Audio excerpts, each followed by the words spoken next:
దావోస్లో పెట్టుబడుల సమీకరణలో తెలంగాణ సరికొత్త రికార్డులు నెలకొల్పింది. గతంలో ఎన్నడూ లేని విధంగా రాష్ట్ర చరిత్రలో భారీ పెట్టుబడుల రికార్డు నమోదు చేసింది. వరల్డ్ ఎకనామిక్ ఫోరం సదస్సులో మొత్తం 1,32,000 కోట్ల పెట్టుబడులను తెలంగాణ సాధించింది.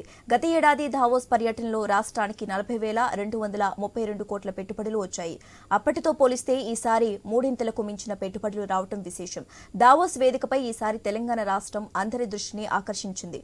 ముఖ్యమంత్రి రేవంత్ రెడ్డి, ఐటీ మంత్రి శ్రీధర్ బాబు సారథ్యంలో తెలంగాణ రైజింగ్ బృందం దావోస్లో వివిధ పారిశ్రామికవేత్తలతో నిర్వహించిన సమావేశాలన్నీ విజయవంతమయ్యాయి. హైదరాబాద్లో ఫ్యూచర్ సిటీ అభివృద్ధికి రాష్ట్ర ప్రభుత్వం ప్రాధాన్యమివ్వడం ప్రపంచ దిగ్గజ పారిశ్రామికవేత్తలను అమితంగా ఆకట్టుకుంది. దీంతో పాటు young India skill university, regional ring road నిర్మాణం, మెట్రో విస్తరణకు ప్రభుత్వం ఎంచుకున్న భవిష్యత్తు ప్రణాళికలు పెట్టుబడుల వెల్లువకు దోహదపడ్డాయి. రాష్ట్ర ప్రభుత్వం ఎంచుకున్న తెలంగాణ రైజింగ్ 2050 విజన్ గేమ్ చేంజర్గా నిలిచింది. అన్ని రంగాలకు అనుకూలమైన వాతావరణం ఉన్న హైదరాబాద్లో పెట్టుబడుల గమ్యస్థానంగా మరోసారి ప్రపంచానికి చాటి చెప్పినట్లయింది. రాష్ట్ర ప్రభుత్వం అమలు చేస్తున్న సరళీతర పారిశ్రామిక విధానంతో పాటు ఇటీవల ప్రకటించిన క్లీన్ అండ్ గ్రీన్ పాలసీ ప్రపంచ పారిశ్రామికవేత్తలను దృష్టిని ఆకర్షించింది. దేశ విదేశాలకు చెందిన పేరున్న 10 ప్రముఖ కంపెనీలతో రాష్ట్ర ప్రభుత్వం ఒప్పందాలు చేసుకుంది. ఐటీ, ఏఐ, ఇంధన రంగాల్లో అంచనాలకు మించినట్లుగా భారీ పెట్టుబడులను సాధించింది. దావోస్లో వరుసగా 3 రోజుల పాటు ప్రభుత్వం కుదుర్చుకున్న ఒప్పందాల ప్రకారం 1,32,000 కోట్ల పెట్టుబడులతో పాటు రాష్ట్రంలో దాదాపు 46,000 మంది యువతకు ఉద్యోగాలు లభించనున్నాయి.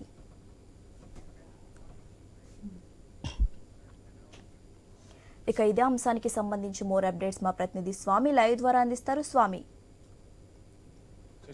తెలంగాణ ప్రభుత్వం వరల్డ్ ఎకనామిక్ ఫోరంలో దాదాపు ఈసారి రికార్డు స్థాయి పెట్టుబడులు సాధించింది. రాష్ట్ర ముఖ్యమంత్రి రేవంత్ రెడ్డి, అదేవిధంగా IT and industries minister Sridhar Babu, అదేవిధంగా ప్రిన్సిపల్ సెక్రటరీ జేఎస్ రంజన్ ఆధ్వర్యంలో రైజింగ్ తెలంగాణ కాన్సెప్ట్ తోటి ఈసారి దావోస్ వరల్డ్ ఎకనామిక్ ఫోరంలో తెలంగాణ రాష్ట్రంలో పెట్టుబడులకు గల అవకాశాలకు సంబంధించి పెద్ద ఎత్తున కూడా ప్రచారం చేశారు. దీంతో 1,32,000 కోట్లకు పైగా పెట్టుబడులు తెలంగాణకు సాధించినట్టుగా కూడా రాష్ట్ర ప్రభుత్వం ప్రకటించింది. ఈ రోజు 3 రోజుల పర్యటన ముగించుకొని రాష్ట్ర ముఖ్యమంత్రి రేవంత్ రెడ్డి, అదేవిధంగా మిగతా మా బృందం అంతా కూడా తెలంగాణకి ఈరోజు వాపసు రానున్నారు. మొత్తానికి గతంతో పోలిస్తే ఈసారి 3 రెట్ల అధిక పెట్టుబడులు సాధించినట్టుగా కూడా ప్రభుత్వం చెప్తుంది. ఒకవైపు వరల్డ్ ఎకనామిక్ ఫోరంలో తెలంగాణ రాష్ట్రంలో పెట్టుబడులకు గల అవకాశాలకు సంబంధించి ఈసారి పెద్ద ఎత్తున కూడా ప్రచారం చేశారు. తెలంగాణ పెవిలియన్ వేదికగా తెలంగాణ రైజింగ్ 2050 అంటే 2050 వరకు తెలంగాణకు ఉన్నటువంటి పెట్టుబడుల అవకాశాలతోటి ప్రపంచ పారిశ్రామికవేత్తల్ని, పెట్టుబడిదారుల్ని ఆకర్షించి తెలంగాణకు పెట్టుబడులు సాధించడంలో రాష్ట్ర ప్రభుత్వం సక్సెస్ అయిందని చెప్పేసి కూడా ప్రకటించారు.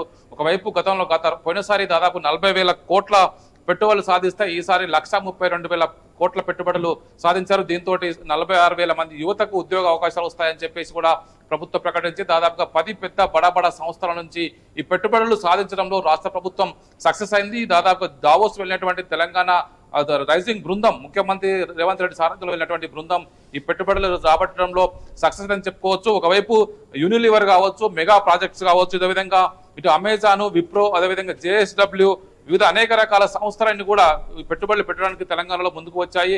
ఒకవైపు కొత్త పాలసీకి సంబంధించి ఒక సరళమైన వాణిజ్య విధానంలో తెలంగాణలో పెట్టుబడులు పెడితే ఎలాంటి అవకాశం ఉంటుంది, ఇక్కడ మానవ వనరుల కొరత లేకుండా ఉంటుంది. చాలా మంది యువత అంతా కూడా ఇక్కడ టెక్నాలజీ పరంగా అన్ని రకాలుగా చాలా మంది చదువుకొని ఉంటారు కాబట్టి ఎలాంటి ఇబ్బంది లేదని చెప్పేసి కూడా ప్రభుత్వం చేస్తున్న ప్రచారానికి సంబంధించి యువతకు ఎక్కువ ఉద్యోగ అవకాశాలు కల్పించడమే లక్ష్యంగా మేము ప్రయత్నం చేస్తున్నామని చెప్పేసి ముఖ్యమంత్రి రేవంత్ రెడ్డి పదే చెప్తున్నారు. అందులో భాగంగానే ఈసారి దావోస్ వేదికగా జరిగినటువంటి ఈ పెట్టుబడుల సదస్సు సంబంధించి తెలంగాణలో 1,32,000 కోట్ల పెట్టుబడులను సాధించారు. దీంతో అనేక రకాల పరిశ్రమలు తెలంగాణ వస్తాయి. అమెజాన్ దాదాపుగా 60,000 కోట్ల పెట్టుబడులతో తమ డేటా సెంటర్లని మరింతగా విస్తరించనున్నది.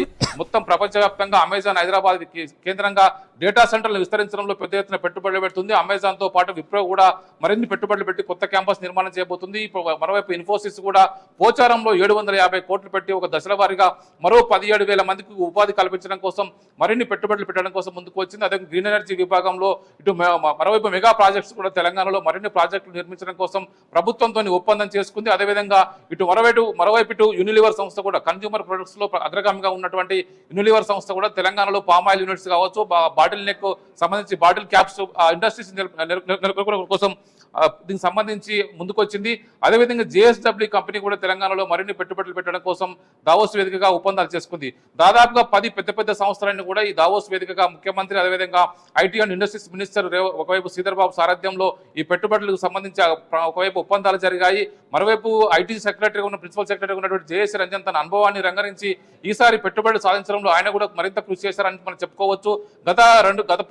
గతంసారి పోలిస్తే ఈసారి పోయినసారి 40,232 కోట్ల పెట్టుబడులు సాధిస్తే ఈసారి 132,000 కోట్ల పెట్టుబడులు సాధించినట్టుగా కూడా రాష్ట్ర ప్రభుత్వం ప్రకటించింది. ఈ రోజు 3 రోజుల టూర్ను ముగించుకొని సాయంత్రం ఈ మొత్తం బృందం అంతా హైదరాబాద్ రాబోతుంది. ప్రధానంగా ఇన్ఫర్మేషన్ టెక్నాలజీ, అదేవిధంగా ఆర్టిఫిషియల్ ఇంటెలిజెన్స్, మరోవైపు గ్రీన్ ఎనర్జీ విభాగాల్లో తెలంగాణ ప్రభుత్వం మరిన్ని పెట్టుబడులు సాధించడం కోసం ప్రయత్నం చేస్తుంది.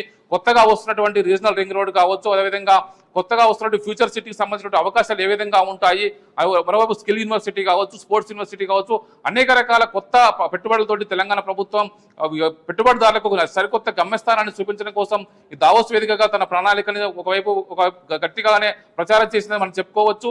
ప్రధానంగా అటు ఆంధ్రప్రదేశ్ కావచ్చు, మిగతా మహారాష్ట్ర లాంటి భారీ పెద్ద రాష్ట్రాలన్నీ కూడా పోటీ పడుతున్నప్పుడు కూడా తెలంగాణకు ఉన్నటువంటి ఎసెట్స్ గా ఉన్నటువంటి హైదరాబాద్ చుట్టుపక్కల ఉన్నటువంటి వెదర్ కావచ్చు, ఇక్కడ ఉన్నటువంటి పెట్టుబడులకు అనుకూలమైన అంశాలను కూడా పదే ప్రచారం చేసి ఈ పెట్టుబడులు రాబట్టడంలో తెలంగాణ సర్కారు సక్సెస్ అని కూడా చెప్పుకోవచ్చు. ప్రధానంగా గతంతో పోలిస్తే ఈసారి 3 రెట్ల ఎక్కువ పెట్టుబడులు సాధించామని చెప్పేసి రాష్ట్ర ప్రభుత్వం అయితే ప్రకటించింది. శశిరేఖ.